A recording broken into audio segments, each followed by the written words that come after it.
Dicen, Ezequiel es transportado a Jerusalén y miré aquí una figura que parecía de hombre, desde sus lomos para abajo, fuego, y de sus lomos para arriba parecía resplandor. El aspecto de bronce refulgente y aquella figura extendió la mano y me tomó por las guedejas de mi cabeza.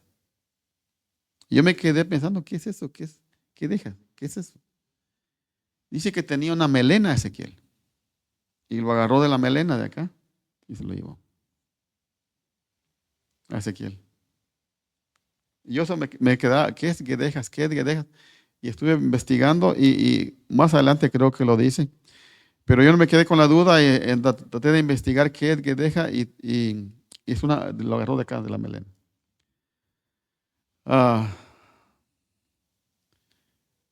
Dice, y el Espíritu me alzó entre el cielo y la tierra y me llevó en visión de Dios a Jerusalén.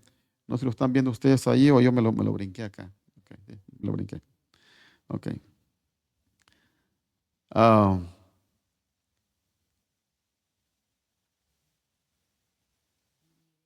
sí, déjenme ver. Y el Espíritu me alzó entre el cielo y la tierra y me llevó en visión de Dios a Jerusalén, a la entrada de la puerta de adentro que mira hacia el norte. Esas ubicaciones son importantes saberlas. Hacia el norte, donde estaba la habitación de la imagen del celo, la que provoca a celos. ¿A quién provoca celos? A Dios, correcto, hermana. Y aquí y allí estaba la gloria de Dios de Israel, como la visión que yo había visto en el campo. Aquí el pastor Bohr trata este punto como dice, ¿cómo puede Dios sentir celo por algo que no existe? Porque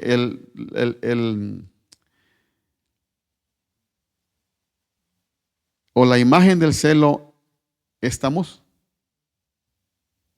y estaba ahí situado a la derecha. O sea, dice, cuando el rey entraba automáticamente miraba a la derecha. Pero dice que no es de que Dios tenga celos de la imagen, sino de lo que las personas sienten en su corazón al adorar esta imagen. Eso es el celo de Dios contra esta imagen.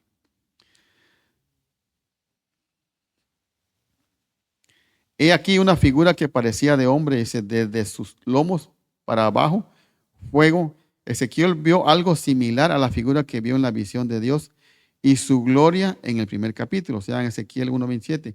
Esta fue una representación de Dios de una figura que parecía de hombre y veríamos lo mismo aquí.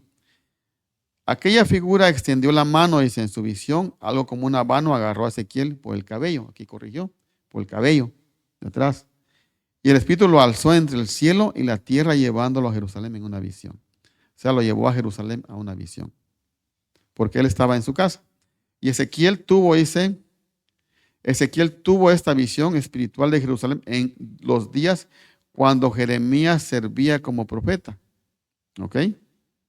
Ezequiel tuvo esta visión espiritual de Jerusalén en los días cuando Jeremías servía como profeta. En ese periodo, entre la segunda invasión de los babilonios y la conquista final de Jerusalén. ¿Sí recuerdan que fue la primera invasión y luego la última, cuando se destruyó completamente todo? Más adelante les voy a explicar por qué se tuvo que destruir todo. Que él realmente no salió de Babilonia, dice, está claro desde el 11:24, o sea, el capítulo 11:24, fue llevado de regreso en espíritu a Babilonia después que las visiones fueron completadas. Está en el 11:22-25. No tenemos tiempo para leerlo, pero ustedes lo pueden ir apuntando. En esta visión, Ezequiel vio 4 abominaciones en el templo. Probablemente no eran literales en el sentido de que estaban sucediendo todas al mismo tiempo en el templo y que Ezequiel haya visto esto en tiempo real. Dios mostró a Ezequiel que estaba sucediendo literalmente, tanto en el sentido externo como en el espiritual. Esa es la explicación importante de estos versículos para nosotros, porque como les dije, nosotros leemos y a veces no podemos comprender todo lo que realmente ha acontecido. Dice, el ídolo escandaloso asociado con el rey, que está en Ezequiel 8, 5 al 6. Las imágenes e incensarios asociados con los líderes de la ciudad, Ezequiel 8, 7 al 13. El llanto sobre Tamuz asociado con las mujeres, Ezequiel 8, 14 al 15. La adoración del sol asociada con los sacerdotes, Ezequiel 8, 16 al 18. Todo eso lo vamos a ver en un determinado tiempo. No lo vamos a ver todo hoy porque es extenso. No sé hasta dónde vamos a llegar hoy.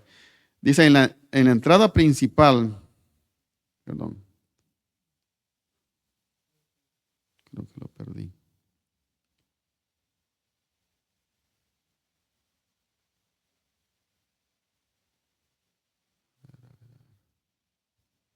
A ver si lo puedo leer. En la entrada principal de la puerta de adentro que mira hacia el norte, específicamente Ezequiel fue al templo como sacerdote. O sea, Ezequiel era sacerdote. Y fue al templo como sacerdote. Tenía especial interés no solo en el templo, sino también en todo lo que sucedía ahí. ¿Dónde estaba la habitación de la imagen del celo? Imagínate, había una habitación para la imagen del celo.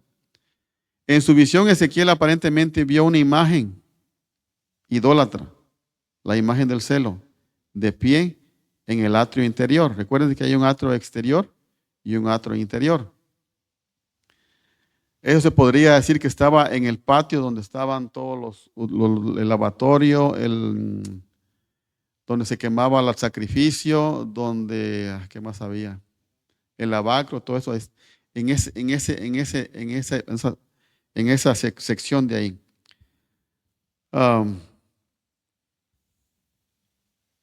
Esto probablemente estaba justo fuera del edificio del templo, ¿okay? Fuera del edificio del templo. ¿Estamos bien? No estaba afuera de lo que era el patio, o sea, todo lo que es el edificio, sino estaba la parte del atrio de afuera y el atrio interior. El atrio interior coincidía ya con el lugar santo y el lugar santísimo. ¿Okay? Yo me perdí aquí con esto. A ver, ya lo encontré. Fue llamada la imagen del celo porque provoca celos, es decir, era un insulto tanto a Dios como a su templo y a su pueblo. Ezequías dice, eliminó la idolatría. Aquí vamos a ver cómo esto se vino dando desde mucho atrás de ese tiempo. Ezequías dice, eliminó la idolatría de Judá. Esto está en 2 Reyes 18, 1 al 5. Pero su hijo Manasés la restauró y la hizo peor que nunca, incluso poniendo un ídolo en el templo. Está en 2 Reyes 21, 1 al 7. Creo que el hermano Urbano ha estudiado esto. El hijo de Manasés, Amón, continuó con la idolatría de su padre, patrocinada, dice, por el Estado. El rey Josías limpió a Judá de la idolatría y quemó el ídolo que Manasés había puesto en el templo. Está en 2 Reyes 23, 4 al 20. Ahora vemos que el ídolo en el templo, ¿qué pasó? Lo regresaron. Dice que más adelante vamos a ver que posiblemente no es el original, pero es una copia. La palabra imagen es semel, que aparece en otra parte en Deuteronomio 4, 16, donde se traduce como figura. En 2 Crónicas 33, 7 y 15 es de un ídolo especialmente levantado por el rey Manasés en el templo. Aunque este ídolo fue removido más tarde, el uso de la palabra por parte de Ezequiel puede significar que se volvió a colocar una réplica, sino el original. La palabra también aparece en los escritos fenicios. Hay mucha información que entender. El pastor Bor tiene mucha información. Yo estuve estudiando paralelo con un tema que él tiene esto y tiene bastante información que nos ayuda a entender con bueno, ese es otro punto. Es ya que en el tiempo de Jerusalén, antes de la destrucción de Jerusalén en el año 70. Dice, he aquí, allí estaba la gloria de Dios de Israel. En su visión, Ezequiel vio la misma gloria de Dios que vio en el campo. La gloria de Dios estaba presente en el templo de Dios en Jerusalén. Hay un fuerte contraste entre esta gloria y los ídolos degradados y la idolatría que Ezequiel verá en el resto de la visión. la gloria de Dios llenó el tabernáculo. Recordemos que dice que la gloria de Dios llenaba completamente el tabernáculo. En el tiempo de Moisés era muy interesante cómo figuraba la presencia de Dios. Dice, la gloria de Jehová ya no habitará más en el templo. Está en Ezequiel 10:11. Ahí nos va a demostrar por qué es de que ya no va a habitar la gloria de Dios. Y recordemos que en la visión el pueblo de Israel consideraba que ya Jehová se había retirado, pero no era así. Aún no se había retirado. Aún estaba dándole su presencia, su amor al pueblo de Israel para que miraran el gran amor y la misericordia de Dios para que ellos pudieran cambiar, pero ellos nunca decidieron cambiar.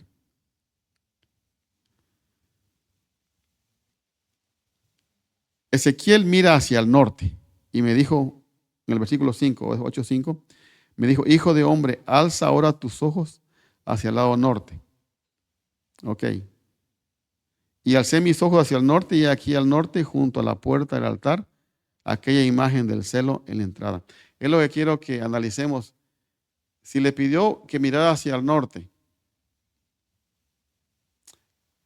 y en su frente tenía la fachada del templo, ¿en qué posición estaría el templo? ¿Dónde se queda al norte? Ok. O sea, yo me doy vuelta así y la imagen del celo dice que entrara y que alzara los ojos, que mirara al norte. O sea, la fachada del templo estaba ahí, estaba aquí. O sea, el templo estaba situado del este al oeste. Eso es lo que está diciendo. Porque si le pide que mire hacia el norte, ahí estaba la imagen del celo, a la entrada de la puerta.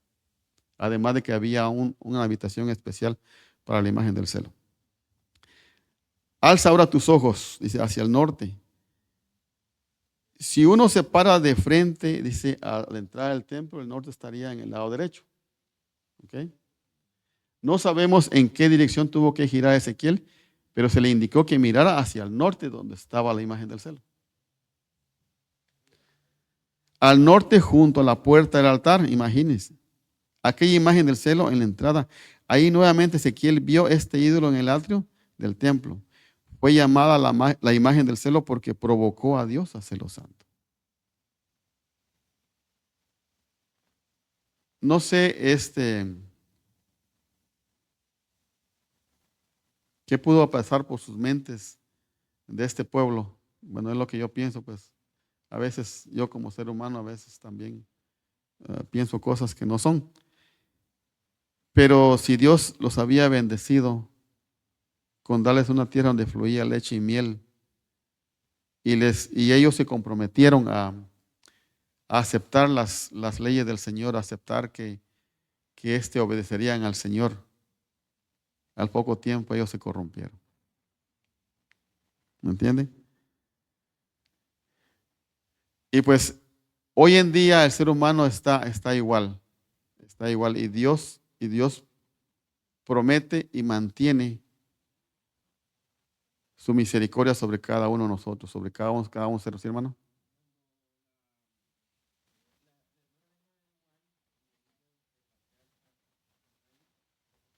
Ujú,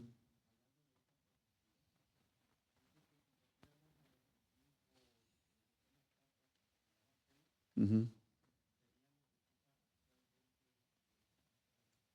ujú, ujú, ujú.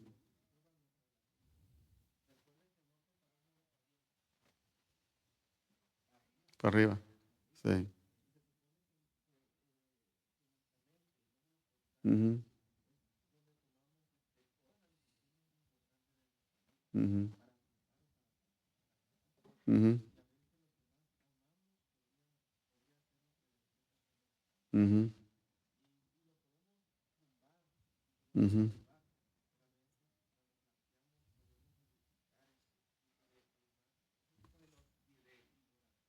ujú.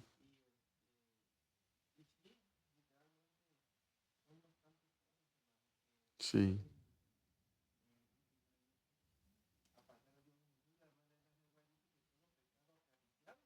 Ujú,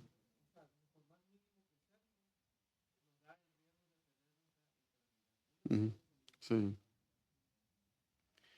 Vamos a avanzar un poco. Dice que en el capítulo 1, versículo 9 del 9 al 12, dice Ezequiel vio detrás del muro cosas perversas y hombres ciegos. ¿Sería que habían hombres ciegos? ¿Hombres que no veían? ¿O de qué está hablando? Amén. Eso está hablando. Me dijo luego, entra y ve las maldades, abominaciones que estos hacen ahí. Entré pues y miré y he aquí. A ver dónde está esto, se lo voy a poner. A ver si lo puedo encontrar. Quiero avanzar un poco. Aquí está. Me dijo, entra y ve las maldades, abominaciones que estos hacen ahí. Entré pues y miré aquí toda forma de reptiles, bestias abominables y todos los ídolos de la casa de Israel que estaban pintados en la pared por todo alrededor, y delante de ellos estaban 70 varones de los ancianos de la casa de Israel. Y Hazanías, hijo de Safán, en medio de ellos, cada uno con su incensario en su mano. Imagínense, estaban haciendo la misma operación que hacía cuando hacía un sacrificio. ¿Y qué era lo que había ahí dentro? Reptiles, dice, de toda clase, que eran abominables ante los ojos de Dios. Y subía, dice, una nube espesa de incienso y me dijo, hijo de hombre, ¿has visto las cosas que los ancianos de la casa de Israel hacen en tinieblas? Cuando dicen ancianos, ¿qué ancianos de la casa? ¿Quiénes? Los líderes, los líderes religiosos. Y hacen en tinieblas. Cuando dicen en tinieblas quiere decir que lo hacían ocultamente, empezando que nadie los veía. Ujú. Cada uno en sus cámaras, dice, pintadas de imágenes, porque decían, no nos ve Dios, aquí no me ve. Como cuando yo me robaba los camarones cuando estaba como 6 años.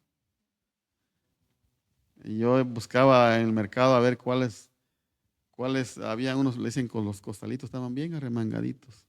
Había pescado seco, había camaroncitos, había de todo. Yo pasaba caminando a ver cuál estaba mejor. Y después me daba la vuelta, arrancaba la carrera y vámonos. Y pues, era la verdad, era lo que yo hacía, era lo que yo hacía. No eran unos pescaditos así secos, estaban bien sabrosos. Y pues nos dice, hay veces que uno también se le ocurre lo mismo. Ah, no me ve Dios. Y esta semana estamos hablando de los que trabajamos con los patrones. Y está llevando ese punto a relucir. Y muchas veces pensamos, no nos ve el patrón. ¿Me entienden? Dice, no nos ve Jehová. Jehová ha abandonado la tierra y no los había abandonado porque aún la presencia de Dios estaba en ese lugar. ¿Correcto? Dice, toda forma de reptil y bestia dominales y todos los ídolos. En su visión, Ezequiel vio el interior del templo con toda clase de cosas inmundas e idólatras pintadas en la pared por todo alrededor. Se suponía que el interior del templo tenía querubines. Imagínense. Alrededor del trono de Dios, representados en las paredes, y en su lugar tenían ídolos ahora. Imagínense cómo se sentía Dios.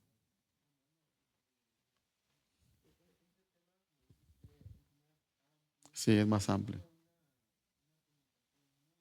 Sí. Ujú, ujú. Sí, sí hay mucho. Ujú, ujú. 180 parece.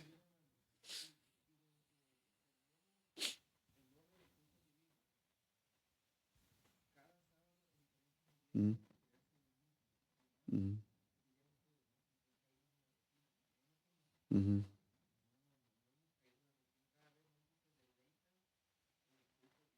ujú,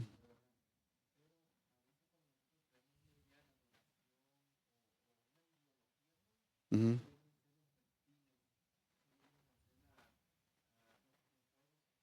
ujú,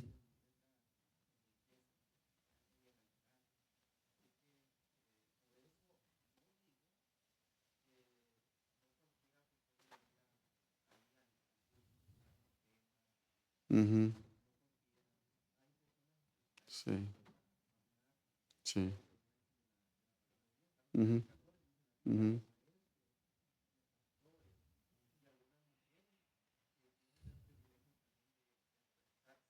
ujú, sí. Vamos a acelerar un poquito, vamos a ver lo que me recordó el hermano Urbano. Está en el 8, 13, 13 y 14. 8, 13, 14. Vamos a ver. 8, 13, 14. Me dijo después, vuélvete aún, dice, verás abominaciones mayores que hacen estos. Y me llevó a la entrada de la puerta de la casa de Jehová que está al norte, y aquí mujeres estaban ahí sentadas endechando a Tamuz. ¿Qué creen que es endechar? Estaban tristes, estaban llorando. Dice, verás abominaciones mayores. Ezequiel vio idolatría fuera del templo y corrupción entre los líderes de adentro. Y sin embargo había mayores abominaciones que ver. No necesitamos entonces dejar perplejo a nuestro lector con un largo discurso para mostrar en que los últimos pecados son mayores que los primeros mencionados. Son todos muy grandes. Pero ¿por qué lloraba? Dice que el dios Tamuz era el dios de la agricultura, pero estaba llegando el otoño y iba a morir. Esa era una costumbre, una cultura que ellos tenían. Cada año moría y cada año resucitaba. Y por eso lloraban las mujeres, porque iba a morir. O sea, es para nosotros que quizás, para mí me suena a bastante ridículo entender eso, pero para ellos era algo importante. He aquí mujeres que estaban allí sentadas, dicen, echando a Tamuz. Esta es la única mención de Tamuz en Ezequiel y el Antiguo Testamento. Este fue otro ejemplo de adoración pagana. Y Tamuz era una deidad adorada por muchos en las naciones vecinas, a menudo con ritos inmorales o impuros.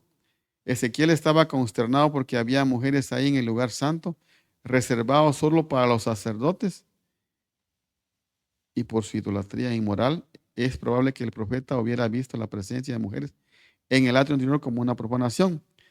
La adoración de Tamuz vino de Babilonia a través de los fenicios, cananeos y luego de los griegos.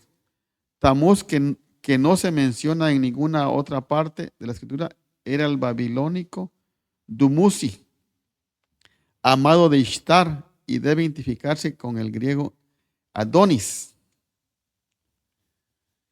Este es el ciclo mitológico estacional. Dice, él moría a principios de otoño, ¿ok? Cuando la vegetación se secaba. ¿Se dan cuenta? Cuando se caen las hojas y el pasto empieza a ponerse como cafecito, porque ya el otoño ya invadió la tierra. Era lo mismo que sucedía aquí. Su renacimiento por los lamentos de Ishtar estaban marcados por los brotes de la primavera y la fertilidad de la tierra. Tal renovación era alentada y celebrada por libertinos festivales de fertilidad. Con la adoración de este Dios en la antigüedad estaba conectada las más bajas inmoralidades. Con el mayor de los abandonos, las mujeres se entregaban a las prácticas más vergonzosas en el templo, en el templo. O sea, cuando Dios dice en Génesis 6 que le dolió haber creado al ser humano, porque dice su corazón era de continuo. al mal. Pero ahora vemos, después de muchos años, ¿qué sucede? Pero ahora sucede directamente en el templo de él, donde la presencia de Dios estaba. Hermanos, este tema me ha ido dando vueltas y vueltas y vueltas por mucho tiempo. Y lo he querido presentar. Y Dios me lo ha estado dando poco a poquito me lo ha estado dando. Y quiero compartirlos con ustedes. No vamos a aburrirlos mucho con esto. Vamos a dejarlo hasta ahí, porque luego viene la adoración al sol. Y eso es muy importante entenderlo, porque está sucediendo hoy en día. Sunday. Lo importante es que nosotros podamos entender qué tan delicado o tan delicadas son las cosas de Dios. El templo era uno de los mejores templos. ¿Quién los había construido? Salomón. Uh-huh. Y dice que se utilizó lo mejor, lo mejor. Y era el mejor templo, dice, de ese tiempo, para Dios. Pero el ser humano va cambiando y viene cambiando cosas. No sé, eso no entró de la noche a la mañana. Hizo un cambio aquí, otro cambio yo. Eso está bueno. Eso favorece, eso ayuda. Y vinieron y vinieron y vinieron, poco a poquito vinieron. Y cuando se dieron cuenta ya estaba completo. Ya era una costumbre, o sea, todos normal. Pero habían, dice, hombres que gemían por eso, celosos de eso.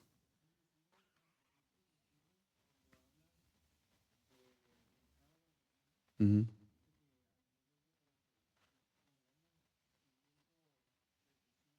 ujú,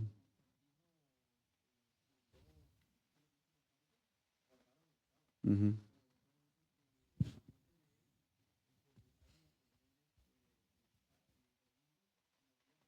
ujú. Sí. Ujú, ujú, sí. Bueno, vamos a quedarnos hasta aquí. Lo importante, hermanos, es meditar en esto, que esto es la primera abominación. Es la primera. Luego sigue la abominación de Jerusalén en el año 70. Y más cuando pasemos de eso, vamos a entender lo que nos toca a nosotros. Pero la Biblia ha dejado a esto para que nosotros nos demos cuenta que Dios es muy celoso. No con los ídolos que no existen, que el hombre lo ha traído a la existencia con su mentalidad, pero para Dios no es una competencia, esos ídolos, sino la competencia es la que ponemos nosotros en nuestra mente y nuestro corazón. Es por lo cual Dios siente celo. Ah, ujú. Dios nos ama. Aquí vemos el gran amor de Dios de permitir la presencia de Dios a pesar de lo que estaba sucediendo. A pesar. Entonces, si eso sucedió en aquel entonces, Dios nos sigue amando a nosotros. Nomás demos a Dios lo que Él se merece, lo que Él pide, la adoración que Él quiere. No, no, no lo que nosotros entendamos que a mí me gusta. ¿Me entiende? Sí, sí. Entonces, Dios tiene su adoración en la manera que a Él le agrada. Como los sacrificios que hacían antes. Dice que ese aroma era un olor agradable ante la presencia de Dios. ¿Me entiende? Quizás es algo simbológico, pero es algo bien importante que nosotros también podemos ser un aroma agradable ante los ojos de Dios. Pero tenemos que darle a Él lo que Él quiere, lo que Él pide. Y dice que no es nada gravoso lo que Él pide. Porque cuando yo le doy lo que él pide, yo estoy completando el trabajo que Él ha hecho en mí. Porque mi corazón, mi mente es de Él. Y yo le doy. lo que Él ha hecho crecer en mi mente y en mi corazón. Entonces eso es importante. Estos temas no están por estar en la Biblia, sino es porque nos hace ver en una forma amorosa qué tanto amor derramó en ese tiempo Dios. Así que nos quedamos hasta ahí. Podamos procesar todo esto que hemos escuchado hoy y en la siguiente oportunidad continuamos para finalizar el capítulo 8. Gracias, hermanos.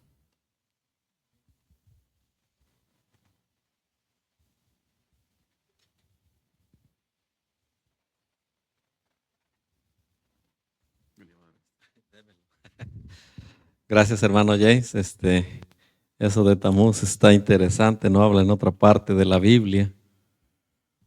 Hace muchos años yo escuché un tema del dios Tamuz, de la persignación de la Iglesia Católica, y por ahí recuerdo de un pastor de allá de Arcelia Guerrero. Él fue la primera vez que yo escuché hablar de Tamuz, pero ahí seguirá el hermano James en ese camino. Bien, vamos a más de Jesús deseo saber. 4:45, nos vamos a poner en pie, por favor.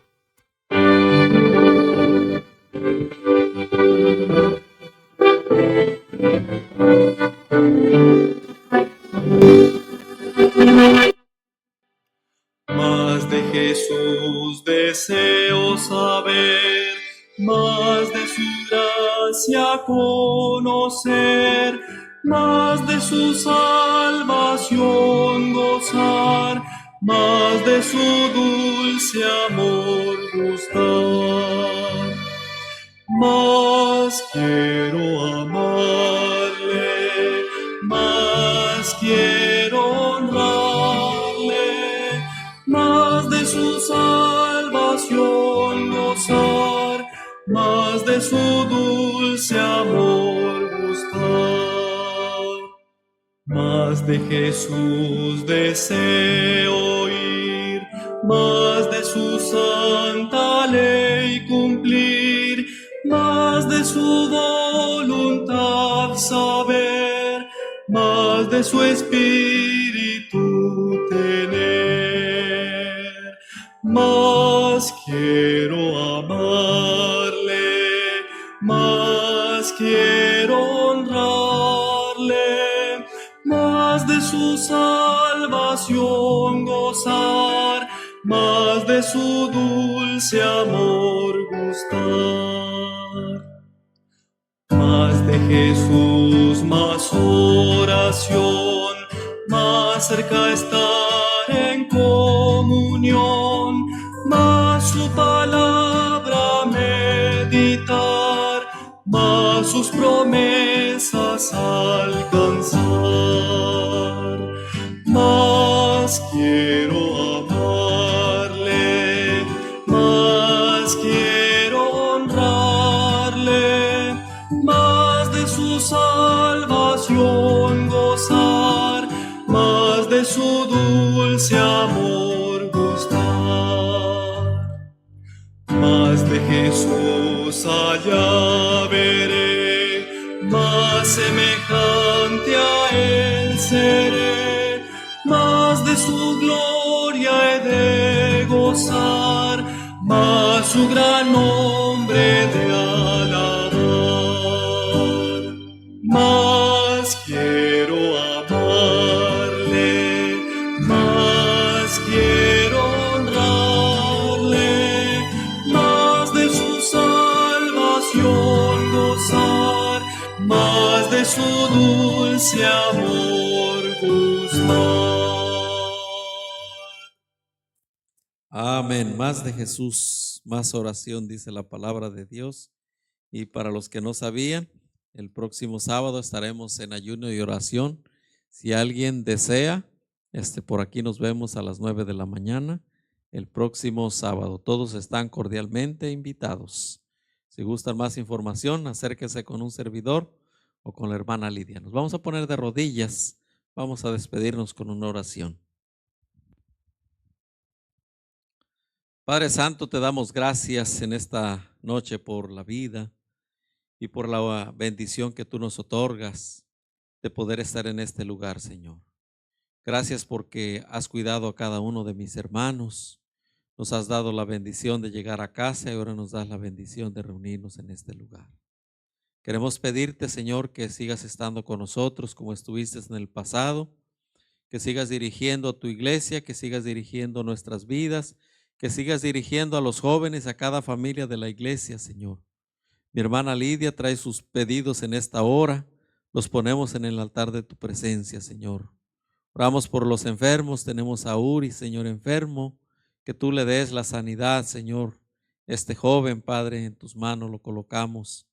Ella pide oración por la iglesia, por la vida espiritual de los jóvenes, por la vida espiritual de cada integrante de esta iglesia. También, Señor, mi hermana Miriam está agradecida por todo lo que has hecho en su vida. Ella pide por su vecino, Señor, que se cayó un árbol en su casa, que tú puedas, Señor, también proveer los medios adecuados. También mi hermano James te da gracias, Señor, por la vida. Él pide, Padre, por el pastor, por todas las actividades que se harán el próximo sábado, por la Santa Cena y por las actividades que restan del calendario. Señor, los ponemos en tus manos. Sigue dando entendimiento a mi hermano para que pueda él expresar lo que tú le has enseñado, Señor. También mi hermana Elvia tiene un pedido en su corazón, Señor. Tú sabes cuál es y lo ponemos en esta noche. También mi hermana Edith, Señor, pide por Cristian, Señor, por esa visita al doctor, por ese dolor, por su nuevo trabajo, por sus estudios también, lo pedimos por él y por todos sus hermanos también en ese hogar, y también por su padre, Señor. Y también próximamente Anán cumplirá años. De antemano pedimos por ella, Padre, para que, como Jesús cuando estuvo aquí en la tierra, que siga caminando y creciendo para con Dios y los hombres, Señor. Gracias también por la vida de mi hermana Juanita. Ella pide, Padre, por esta persona, Isabel Gómez. Y Padre, ella pide en su corazón, Señor, por nuestra hermana Arled y por Eliud, Señor, y por su familia también. Pedimos por Salomón también, que en algún día él pueda tener un encuentro con el Rey del Cielo, Señor. Gracias también está con nosotros mi hermano Leonardo con su hija, Señor. Están con nosotros los jóvenes, Santiago, Uziel, Abdiel, Matías también, Señor. Oramos también por mi hermano Miguel. Y Padre, sigue dirigiendo tu iglesia. Está con nosotros también mi hermana Arlet, Señor. En tus manos colocamos también la vida del pastor, sus hijos y los planes de esta iglesia, Señor, que están llevándose a cabo. Que tú sigas dirigiendo a tu iglesia como hasta el día de hoy, Señor. Quédate con nosotros y de antemano oramos por el medio ayuno que tendremos el próximo sábado, Señor, y que sea de bendición para cada uno de nosotros y que el nombre de Cristo Jesús siga siendo alabado a lo largo y ancho de la tierra.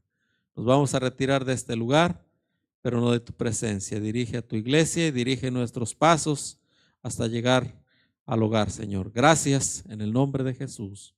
Amén y amén, Señor. Buenas noches, que Dios les bendiga y nos vemos hasta la próxima. También a la iglesia virtual, buenas noches, que Dios les bendiga. Bendiciones.